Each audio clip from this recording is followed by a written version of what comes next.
ఇండియాలో world cup ఆడము. ఇది fans మాట కాదు, బంగ్లాదేశ్ క్రికెట్ బోర్డు తీసుకున్న సంచలన నిర్ణయం. 2026 టీ20 వరల్డ్ కప్ను ఇండియా, శ్రీలంక కలిసి నిర్వహిస్తున్న సంగతి తెలిసిందే.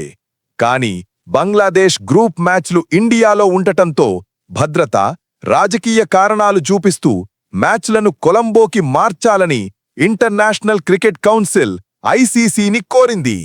దీనిపై బీసీసీఐ క్లారిటీ ఇచ్చింది. షెడ్యూల్ మార్పు మా చేతుల్లో లేదు, అది పూర్తిగా ఐసీసీ నిర్ణయం అని తేల్చేసింది. ఇక ఫ్యాన్స్ మండిపడుతున్నారు, ఇండియాలో సెక్యూరిటీ అన్నీ రెడీ, ఇలా అడగడం స్పోర్ట్స్ స్పిరిట్కి విరుద్ధం అంటున్నారు.